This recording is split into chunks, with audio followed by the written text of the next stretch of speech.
Bonjour et bienvenue dans cette vidéo où l'on va découvrir ensemble une solution extrêmement intéressante qui n'est autre que la solution Selx. La solution Selx fait partie des solutions et des distributions les plus intéressantes dans le monde de la cybersécurité. Elle est basée sur Debian. Elle permet d'avoir en quelque sorte une interface intuitive qu'on peut exploiter notamment pour Suricata. Cette dernière possède une stack d'outils, pas que Suricata, nous permettant d'assurer de la détection, de la prévention d'intrusion, de la surveillance réseau, mais aussi du threat hunting. On retrouve notamment Suricata pour tout ce qui va être détection, prévention d'intrusion et surveillance réseau. La fameuse stack ELK, donc Elasticsearch, Logstash et Kibana pour tout ce qui est indexation, parsing et affichage et de visualisation des logs, mais aussi d'autres outils complémentaires qui font la puissance de cette dernière. On retrouve notamment des outils tels que SiriusSC. Donc SiriusSC ou Community Edition font partie des outils qui sont développés par Stamus Network. Ce dernier représente une interface web qui est dédiée à la gestion des règles de Suricata et qui permet de gérer les fichiers de règles et les mises à jour associées. On dispose aussi de d'autres outils complémentaires comme Fbox. Fbox qui est très connu et en fait c'est une interface de gestion des différentes alertes qui peuvent être générées par Suricata au niveau du réseau. On retrouve aussi d'autres outils comme Arkime ou encore CyberChef.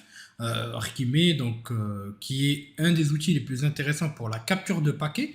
Donc surtout dans les grosses boîtes et les grosses entreprises, parfois on peut retrouver beaucoup de flux et qui peut représenter donc on va dire un frein pour certains outils et qui peut provoquer des crashs pour ces derniers. Arkime est dédié aux grosses boîtes. Et enfin, on retrouve Superchef pour la partie décodage des différentes informations, mais aussi d'autres paramètres qu'on peut utiliser pour comprendre le contenu de certains paquets. Dans notre cas, nous allons utiliser la partie gratuite de Selx, exactement le Stamus Network Detection. Donc c'est un ND qui permet de faire de la détection d'intrusion, de la prévention s'il est déployé en mode inline, mais aussi de la surveillance réseau, ce qui nous permettra notamment de corréler et automatiser le tri d'informations. Ces différentes informations peuvent être aussi poussées vers un SIEM pour une analyse approfondie ou pour une corrélation plus détaillée.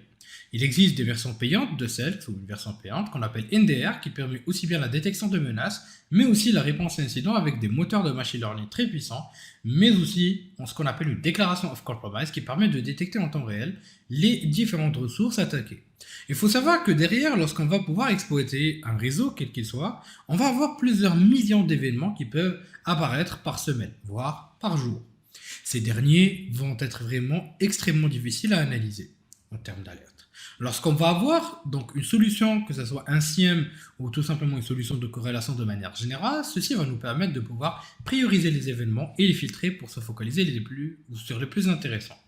Avec les solutions adéquates, on peut même arriver à pouvoir récupérer les menaces les plus importantes afin de pouvoir rendre notre travail efficient et donc gagner du temps et de l'efficacité aussi en matière d'analyse. Parce que le plus difficile, c'est lorsque la ressource humaine va perdre du temps dans ce qu'on appelle les rabbit holes, donc les trous de lapin, et qui vont tout simplement être une boucle infinie et une perte de temps, surtout quand les attaquants vont produire ce qu'on appelle de la confusion de logs ou de la pollution de logs pour faire perdre du temps aux analystes.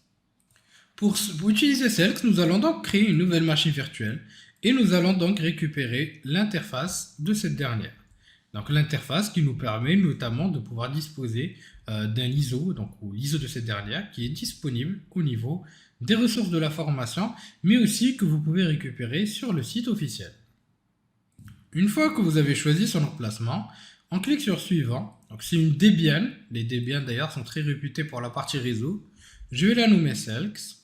Je vais lui donner 30 Go et je vais lui donner à peu près 16 Go de RAM pour plus d'efficacité et 2 cœurs avec 3 cœurs par processeur qui seront exécutés et j'exécute cette dernière. Donc à ce moment-là, on va lancer cette dernière et attendre le temps que ça puisse être rechargé. Ensuite, on va choisir l'installation ou l'installeur qui va permettre d'installer Selx. Donc à ce moment-là, vous pouvez utiliser Selx soit en ligne de commande, soit avec une interface graphique. Personnellement, je préfère l'interface graphique pour le côté ergonomie, et puisque je ne suis pas là forcément pour faire du CLI, mais principalement de la ligne, mais plutôt de gagner du temps avec une interface graphique. Donc là, je choisis bien sûr les options d'installation, toujours français. Je choisis ensuite le nom de la machine, qui est bien évidemment Selx. Le domaine, j'en ai pas, bon, je le laisse sur local domain. Pour moi, là, j'en aurai pas besoin, puisque c'est vraiment une vidéo bonus pour vous. À ce moment-là, on attend quelques secondes, le temps que ça soit chargé. Je vais utiliser le disque complet pour l'installation. Voilà, tout sur une seule partition pareillement. Je vais terminer tout ça et valider l'installation sur le disque. Ensuite, je vais attendre quelques minutes, le temps que ce dernier puisse être installé sur ma machine. Ensuite, bon, j'utilise pas de miroir sur le réseau, donc pas besoin. Et là, quasiment, c'est fini en quelques minutes seulement. J'installe le programme de démarrage Grub. Je choisis mon unique partition et j'attends la fin de l'installation. L'installation est terminée. Je clique sur continuer et je lance le redémarrage. Ensuite, j'utilise les noms d'utilisateurs et mots de passe par défaut pour mon authentifier, qui sont SelxUser et SelxUser. À partir de là, vous allez trouver un petit document appelé First Time Setup sur le bureau qui vous expliquera quoi faire si c'est votre premier démarrage. Je vais donc copier tout simplement la ligne de commande et je vais remplacer par l'interface que je vais surveiller. Je vais donc venir ici et ensuite je vais démarrer mon terminal. Je vais faire un sudo-s. Donc ensuite j'utilise le mot de passe et je mets ce dernier. Après, bien sûr, je peux vérifier d'abord la carte réseau que je souhaite surveiller, qui est le NS33. Donc, je le remets ici et je reviens pour choisir au niveau de mon interface le NS33. À savoir que c'est en fait un ensemble concrètement de conteneurs Docker qui sera exécuté au niveau de ma solution. Une fois que tout est bon, on est prêt à naviguer sur cette dernière. Donc je vais récupérer seulement l'adresse IP de ma machine. Donc là on a les adresses IP des conteneurs, c'est pas ce qui nous intéresse. D'ailleurs si vous voulez les voir, vous pouvez faire un docker ps list, plutôt un docker ps. Et là en fait vous avez l'ensemble des différents conteneurs qui tournent sur la machine. Donc l'ensemble des stacks des différents outils qui sont utilisés. Celui dont je n'ai pas parlé, c'est juste le portainer, c'est en fait une interface graphique pour gérer vos différents conteneurs. À partir de là, j'ouvre le navigateur web, j'attends quelques secondes et je navigue vers l'adresse IP de ma machine. En quelques secondes, ou tout de suite, on récupère l'accès vers notre interface web. Donc l'interface web possède un autre identifiant, ou possède le même identifiant, qui n'est autre que SelxUser et SelxUser. Une fois dessus, vous avez donc l'accès à ce dernier. Donc ici, vous pouvez aller vers la partie user pour gérer les utilisateurs et vous avez l'accès aux différentes informations sur la distrib. À droite, vous avez plusieurs carrés qui vous permettent d'accéder aux différents, au niveau de différents éléments relativement à l'administration, notamment au niveau de la chasse à la menace, à l'administration, à Kibana et à Fbox. Nous allons voir donc ces différents éléments petit à petit. Donc là, j'ai l'accès à Fbox, notamment pour la partie alerte. Donc du coup, sur Fbox, on gère tout ce qui va être alerte au niveau de Suricata. On a aussi la partie Sirius. Sirius, c'est ce qui me permet de gérer les différentes règles de Suricata. Donc je peux aller vers Source pour voir les différentes règles qui s'offrent à moi. Donc là, j'ai toutes les règles qui sont ici. Et je peux ajouter différentes règles. Soit des règles à partir d'une source publique et connue, comme on peut le voir ici, en activant ces derniers. Donc là, il suffit de cliquer sur Submit pour pouvoir les rajouter. Donc ça, c'est vraiment la première approche que je peux utiliser. La deuxième, c'est simplement, je vais rajouter d'autres éléments complémentaires à ce dernier, donc c'est-à-dire à mes règles. Donc là, je reviens dans mon rule set. Donc je vais tout simplement, au niveau de source, excusez-moi. Et là j'ai mes règles et je peux cliquer sur View pour voir les différentes règles concernées, donc leur catégorie et ainsi de suite. Donc là j'ai tous les détails sur mes règles qui arrivent. Donc là, toujours c'est des éléments qui sont actifs. Donc là par exemple ici, j'ai pas de règles, mais je peux venir ici et choisir de mettre à jour ces derniers. Donc là, il est en train de mettre à jour la source. Donc en quelques secondes, je vais voir, après que je verrai d'autres règles s'afficher. Donc il suffit de cliquer sur Update Source. Là aussi, pareillement, Update Source, et ainsi de suite. Après, il y a d'autres sources publiques qui sont par défaut présentes, notamment, surtout, il faut voir les non commerciales, c'est vraiment là où c'est le plus intéressant. Par exemple, ici, je peux choisir d'ajouter ces règles-là bien précises, donc ça dépend de la source et du type d'information qu'on va récupérer à partir de chaque source. Donc là, je reviens ici, on a les règles qui ont été rajoutées, je rajoute d'autres sources. Donc je pense que... Ah oui, tout à l'heure j'ai rajouté... Ah non, non, c'est bon, j'ai rajouté les open. Je croyais que j'avais rajouté celle des pros parce que la partie commerciale, il vous faut un token pour pouvoir les ajouter. Donc du coup, je peux voir aussi d'autres règles complémentaires. Sinon, pour l'instant, c'est plus que suffisant. Donc la plupart, c'est du commercial ou les plus efficaces en commercial.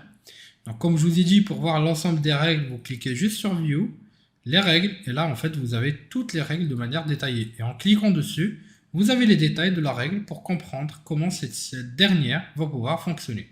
On a aussi des règles commentées avec des commentaires complémentaires que vous pouvez retrouver. Donc là, par ça, j'ai les rule sets. C'est-à-dire que là, en fait, c'est une organisation que vous pouvez mettre en place pour vos règles. Donc là, c'est par défaut, mais vous pouvez les mettre en place sous format de groupe bien défini. Et là, j'ai les différentes informations sur Suricata, donc les stats, sur les captures, sur l'utilisation de la mémoire, sur certains problèmes, sur quelques indicateurs, donc des problèmes d'exploitation, et ainsi de suite. Donc derrière, donc là j'ai le Fbox, donc il n'y a aucune alerte, donc c'est normal que je puisse rien voir. Et on a une interface pour la partie aussi alerte et tracking de tout ce qui va toucher aux différentes autres informations. Ce qui est aussi d'intéressant, c'est qu'au niveau d'Elastic, vous disposez de différents dashboards qui sont préétablis pour Suricata notamment, avec des dashboards qui vont dépendre des alertes, des anomalies et des protocoles. Pour pouvoir simuler tout ça, je vais me diriger tout simplement vers une plateforme qui va être Malware Analysis PCAP. Donc là, en fait, c'est une plateforme qui va vous permettre de récupérer des PCAP liés à des malwares. Donc ça, c'est vraiment très très riche. La personne qui est derrière fait continuellement des analyses et des PCAP vraiment très très riches. Donc là, je peux choisir de prendre n'importe quel PCAP, quel qu'il soit, un PCAP d'une vulnérabilité connue, par exemple, enfin d'une vulnérabilité, mais plutôt d'un malware connu. Donc là, je peux enregistrer. Je peux aussi aller chercher d'autres PCAP, donc d'autres malwares. Sinon, je peux aussi choisir certains qui vont toucher plutôt, voilà, un Emotet, voilà. Et là, je vais récupérer des PCAP pareillement pour Emotet. Donc là, je vais me diriger directement vers le dossier, donc téléchargement, et je vais tout simplement récupérer le contenu. Récupérer le contenu. Donc là, c'est des fichiers zip, donc ça devrait être bon en cliquant sur extraire ici. Mot de passe infected. Et là encore, je vais extraire ce dernier VR et choisir le mot de passe infected. Non, plutôt extraire ici, excusez-moi. Voilà, infected. Donc ça, c'est des fichiers de capture sur lesquels on peut se baser pour faire quelques exemples. Donc du coup, j'arrive ici. J'ouvre un nouveau terminal. Je vais vers Download. Alors, ok. Donc Download. Ah oui, téléchargement, c'est en français, j'ai oublié. Et ensuite, je vais utiliser une commande qui est très intéressante, qui est TCP Replay. Donc je vais passer en mode sudo. Donc selx user. Et je vais utiliser le TCP Replay en utilisant donc tout simplement, me basant sur l'interface ENS33 et en choisissant le PCAP que je souhaite mettre en place. Par exemple, je vais prendre celui de Emotet par exemple pour commencer. Alors, qu'est-ce qu'il me dit? Hop. Ah oui, donc je choisis le PCAP, voilà. Donc j'ai choisi plutôt le dossier. Et j'exécute ce dernier. Donc ce dernier va pouvoir rejouer le trafic lié à Emotet. Et quand je vais venir regarder ici, en quelques instants, je vais commencer à voir les différentes alertes qui vont s'afficher. Donc là, je commence par mon Fbox. Donc c'est là où les alertes vont tomber au début. Donc là, c'est bon. Je vois plutôt ici. Et je vais lancer aussi l'autre trafic. Voilà. Donc c'est le 2018 aussi. Mais c'est celui du mois 10. Voilà. Et je vais rejouer aussi le trafic là-dessus. Donc sudo-s selx user, et ensuite je vais utiliser mon TCP replay pour rejouer mes pcap-i ENS33, et en fait, voilà le fichier pcap qui va être rejoué sur le réseau. Donc là, petit à petit, je devrais voir les informations voilà, qui vont pouvoir s'afficher. Et là, comme vous pouvez le voir ici, j'ai les alertes qui sont remontées. Au niveau de l'Fbox, qui est en fait simplement une interface pour les différentes analyses, je peux voir clairement les alertes de manière détaillée, la source, la destination, mais aussi les dernières signatures, les catégories et plus de détails sur les différentes requêtes et les indicateurs qui ont été utilisés pour définir la véracité de la signature. J'ai aussi une vue hexadécimale, j'ai vu une JSON et une vue donc en données brutes. Je peux choisir soit de commenter cette alerte ou de cliquer sur Escalate pour pouvoir créer un ticket pour l'analyser. Donc là, on a les différentes catégories d'alertes, comme vous pouvez le voir ici, qui sont remontées petit à petit et que je peux visualiser. Je peux aussi choisir de les archiver, de filtrer de manière plus détaillée. Dans Escalate, je peux choisir de traiter cette alerte de manière plus détaillée et de commenter et d'analyser ces dernières pour prouver sa véracité. Ici, la liste de toutes ces alertes, les statistiques réseau. Et ici, on a les différents événements qui sont associés au réseau. Donc, tous les événements que je peux visualiser et que je peux analyser au niveau de ce dernier. Donc, ce n'est pas forcément que les alertes que je peux voir, mais vraiment toutes les informations avec un reporting détaillé des différentes alertes qui sont remontées et les machines qui sont associées à ces alertes-là. À partir de là, je peux aussi revenir sur l'interface de Tritontin où je peux retrouver mes différentes, on va dire, pardon, pas plutôt de Tritontin, mais plutôt des différentes règles, de gestion des différentes règles sur Ikata avec Sirius. Et là, je retrouve les différentes alertes qui sont remontées. En cliquant dessus, je peux voir en fait la règle de manière plus détaillée. Donc là, on a les différentes catégories et combien de fois cette règle a été remontée. Ce qui est le plus intéressant, c'est l'interface de Tritontin de Suricata. On retrouve de manière générale un petit tableau de bord avec toutes les informations qui sont associées aux alertes qui sont retournées, notamment les signatures, les catégories, la sévérité, la source d'information, des informations sur l'organisme concerné, les métadonnées et même une association aux différents TTP utilisés relativement au framework du MITRE. J'ai les informations sur les adresses IP, quelles qu'elles soient, les informations sur les serveurs HTTP qui vont pouvoir être contactés, les informations DNS, les empreintes des différents, comment dirais-je, certificats de sécurité, les informations SMTP, SMB et SSH. Donc là, je peux voir clairement toutes les informations qui vont pouvoir remonter, les alertes que je peux voir ici de manière plus détaillée quand je vais ouvrir, et donc on peut revoir plus en détail par la suite. J'ai même ici les différents événements ou les différentes alertes qui m'ont permis de remonter cette alerte, ainsi que tout simplement toutes les règles qui y sont associées et les indicateurs bien sûr qui y sont associés.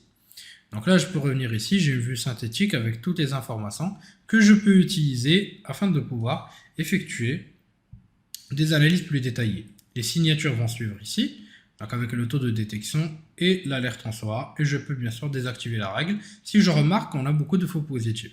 J'ai pas de catégorie de règles ou j'ai pas de politique de sécurité établie, donc cela ne servira pas à grand chose. Et quand je clique sur le petit plus, il va filtrer directement sur les alertes liées à cette adresse IP de destination bien précise. Vous l'aurez compris, c'est vraiment très intéressant et vous avez un historique complet de toutes les actions qui vont être perpétrées. À ce moment-là, vous avez aussi des dashboards donc sur Kibana avec toutes les actions liées donc à votre Suricata. Donc là, vous avez tous les dashboards qui sont présents. Par exemple, ici, un dashboard complet pour les alertes et les événements qui sont associés aux alertes que vous pouvez analyser aussi ici directement. Les informations de manière générale sur Suricata, pas forcément que sur les alertes bien sûr, bien évidemment, mais aussi toutes les informations qui peuvent être éventuellement remontées, ainsi que d'autres informations complémentaires, ou autrement dit, d'autres dashboards complémentaires sur donc, chaque catégorie de protocole, et ainsi de suite. Vous l'aurez remarqué, c'est que c'est très puissant, et en plus de ça, on peut aussi pusher les différentes informations, donc tout simplement, ou autrement dit, pusher les différents logs de Suricata vers notre serveur Splunk pour pouvoir les analyser aussi. J'espère que cela a été à votre goût et je vous dis merci de votre confiance et à la prochaine vidéo sur Alpha.